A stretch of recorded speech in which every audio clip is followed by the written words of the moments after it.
The topic of this presentation is current development trends in the evolving Russian military strategy and in Russia's approaches to power projection in international relations. The military strategy of Russia is based on three main pillars. The first is the nuclear deterrence, which is the traditional foundation of Russian military power, which has remained at the very core of the Russian military doctrine and strategy. Second are non-nuclear weapons, non-nuclear deterrence, which has been increasingly important in the Russian strategic thinking as the large-scale military modernization program, which has been ongoing since 2008, has improved the state of the Russian conventional forces and has allowed Russia to accelerate the development and deployment of conventional weapons, in a particular strategic conventional weapons, that is long-range precision weapons. And the third is the non-military methods and means and the expanding role of indirect and asymmetric approaches we have observed in the Russian power projection in the past few years, which is seemingly the latest innovation in the Russian military strategy, but which also draws heavily from the Soviet and Tsarist strategic tradition. So generally, what we have observed in recent years is that the Russian approach to power projection characterizes a growing complexity and a state of a permanent competition, indirect and direct.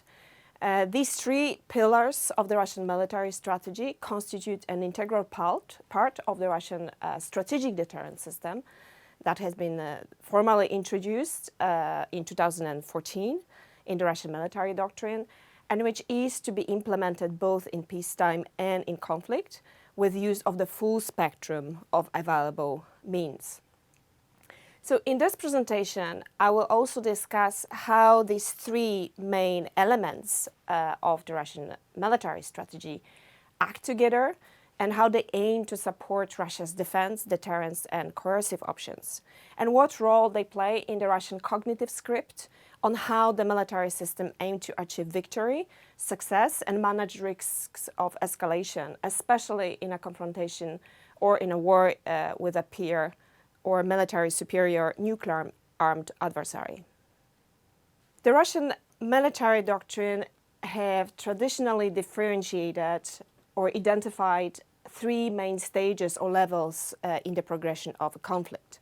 So we have the local war, which, according to the Russian definitions, has limited military political objectives, and operations in this kind of conflict are taking place within the borders of the warring states, affecting mainly their own interests. So it's pretty limited, and an example of that is a war in Georgia, Crimea, or in Donbass. The second level is a regional war, which involves several states or coalition armed forces of the same region pursuing important military political objectives. And the definition of the third level of the large-scale or global war is that it involves a significant number of major states and coalitions from different regions of the world pursuing radical military political objectives, requiring mobilization of all available physical resources and spiritual strength of the participating states. It's basically a world war. And in this presentation, I will particularly focus or direct my attention on the regional level of war, which Russia also has directed a lot of resources to think about in the past few years. So let's have a look first at the nuclear component of the Russian military strategy. Despite the largely successful military modernization program that has been running over the past 12 years and which has lifted the conventional forces from decay, this development has not challenged the central role that nuclear weapons play in the Russian military strategy, as some Western experts have predicted. They have remained at the very core of Russia's military strategy, and they have received the top priority in the Russian state armament program since 2008.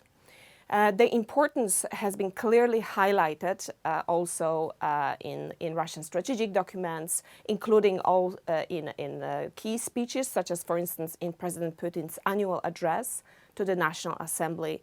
So, according to the definition of the strategic deterrence provided by the Russian Ministry of Defense, in executing military measures of strategic deterrence, currently, and in the short-term perspective, Russia will rely mainly on nuclear forces in general and on strategic missile forces as their most important component in particular.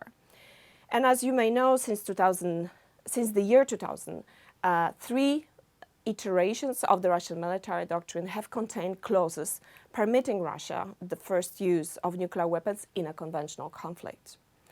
So the Russian MOD describes the aims of strategic deterrence as to prevent escalation or to de-escalate or end military conflict as soon as possible on conditions favorable to Russia's interests, including with single nuclear strikes, up to a stage with a massive use of nuclear weapons or other types of weapons of mass destruction.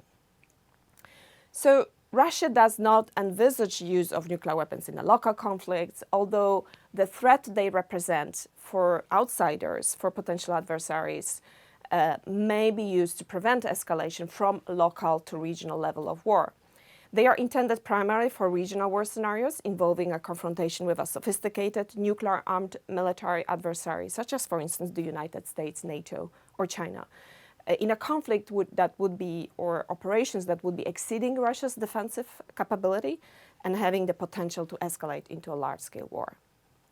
So the Russian military doctrine states that nuclear weapons will be used as a response to an attack with nuclear weapons on Russia or its allies, or to an attack on Russia with conventional weapons when the very existence of the state is at stake. The challenge with that formulation is that we do not really know what exactly the very existence of state means.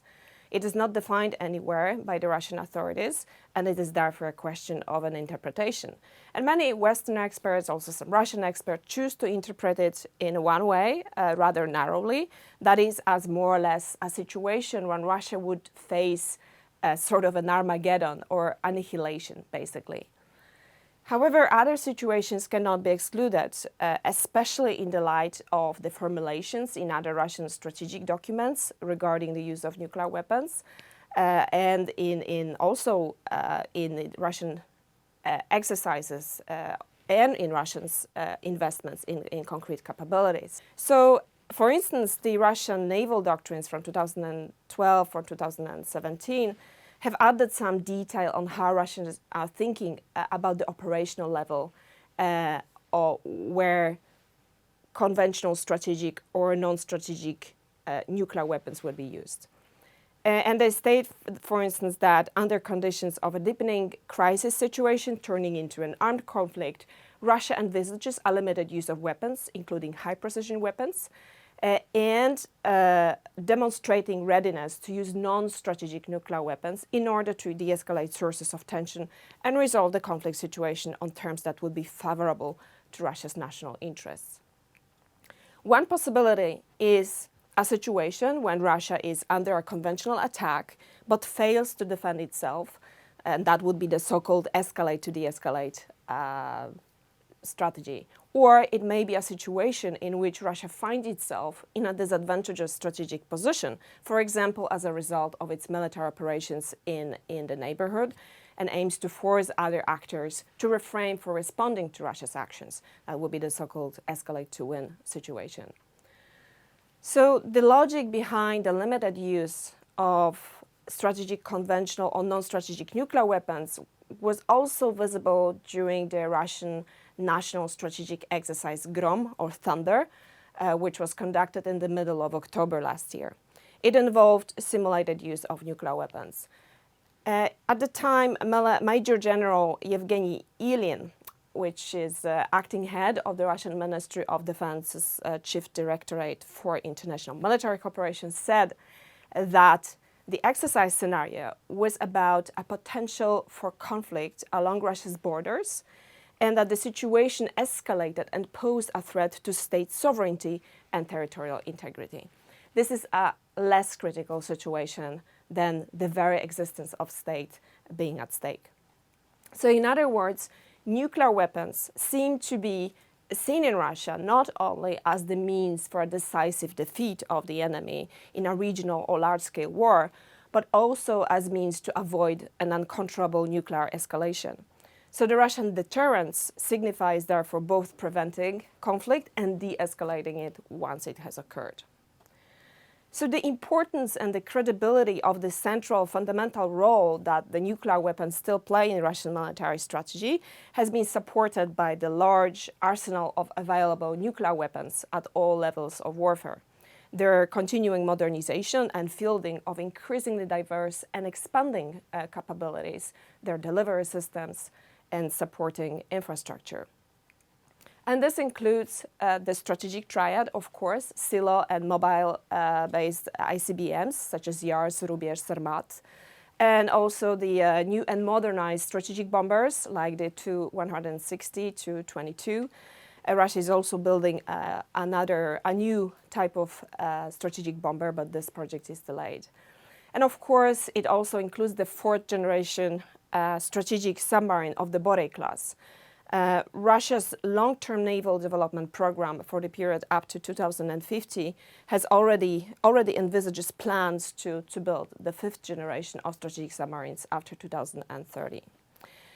As it is well known, Russia is also building new types of weapons based on design from the time when the balance of the nuclear terror was at its highest level.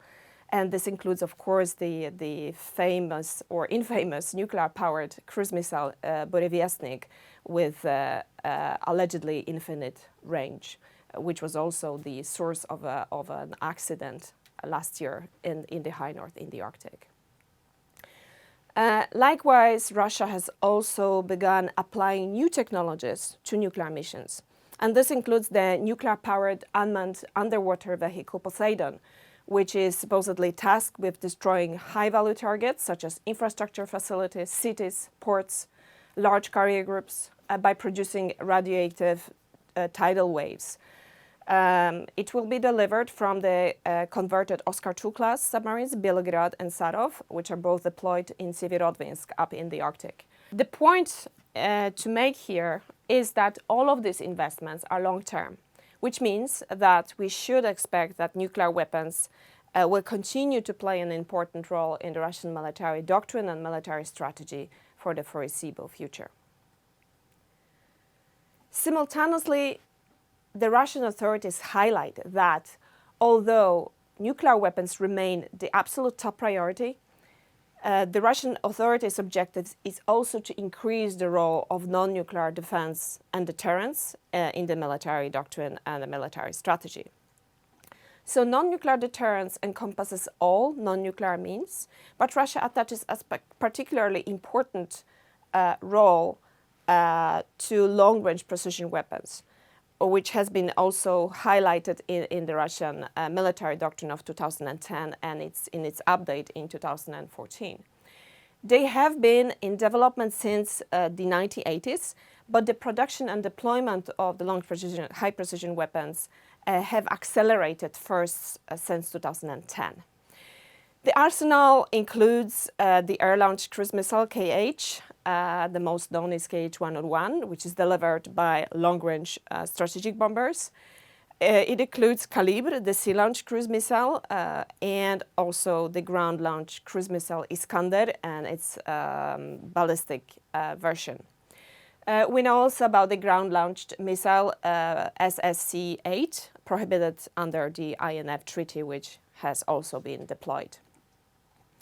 These missiles allow Russia to engage land targets across Europe and large parts of Asia from international waters or from Russian airspace, in addition to delivering them as anti-ship cruise missiles.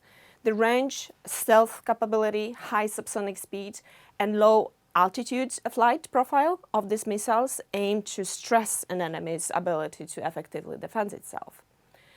In addition to the already significant arsenal of ballistic and cruise missiles, Russia has also made progress in developing hypersonic missiles, Kinzhal and Zircon, and the boost glide vehicles Avangard. Avangard has been deployed, by the way, already in December 2019, according to Russian official sources. So the qualities of the hypersonic weapons, such as the ability to maneuver at speeds greater than 5 times the speed of sound, the ability to fly through near space, which is an operational domain that is poorly covered by US sensors. It all makes this kind of weapons a particularly difficult target for the US battle networks. In 2014, Russia formally included non-nuclear deterrence in its military doctrine and elevated the role of long-range precision weapons to the strategic level. The development has fueled the long-standing speculation about Russian Western experts about the imminent shift of the major share of missions from nuclear to the non-nuclear sphere. And it's true that also the Russian General Staff has argued that the pace of production of long-range precision weapons may eventually allow Russia to do just that. So switch from a fair share of missions from the nuclear sphere to the non-nuclear sphere. The Minister of Defense, Sergei Shoigu, has even promised to provide a full non-nuclear deterrence by expanding the number of non-nuclear strategic weapons fourfold by 2021. However, this transition is still in the future, and when and if Russia's economy will allow to acquire a large number of these weapons, which is not certain. So the highly publicized by Russia and propagated in the West ideal or maximum ranges of these missiles are different from their effective ranges. Russia also still has to acquire a necessary powerful intelligence reconnaissance support infrastructure that would enable it to locate and hit targets from longer distances and particularly mobile targets.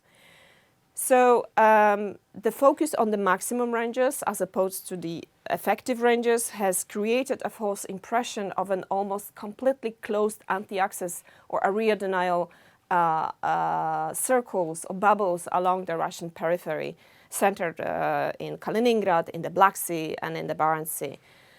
And these weapons make the operational environment along the Russian periphery much more demanding for Allied forces. However, they should not be overestimated. They should not be treated as invincible within their maximum ranges.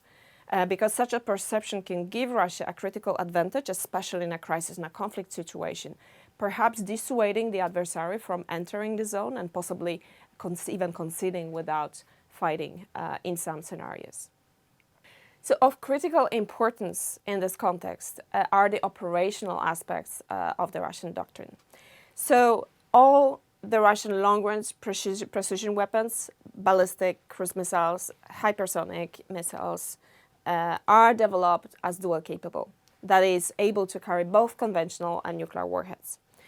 This is crucial because it raises a significant identification challenge for Russia's adversaries because it will be normally hard to assess what kind of warhead a missile is carrying until the impact. And this situation is likely to increase uncertainty on the adversary side, especially in a crisis and conflict situation under pressure. And therefore, it may strengthen Russian deterrence, providing Russia also additional options in escalation management.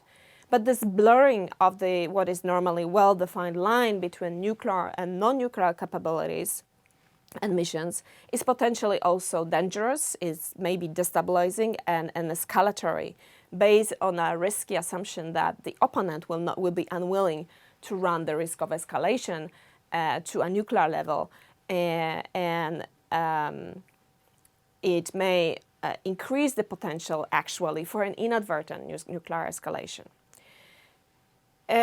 However, this development demonstrates that rather than diminishing the role of nuclear weapons, the Russian military strategy is moving toward a greater integration and intertwining of nuclear and conventional capabilities and missions into a single weapon set, a complementary system in which nuclear and non-nuclear capabilities aim to amplify the other's effect in supporting Russia's deterrence, defense, and coercion.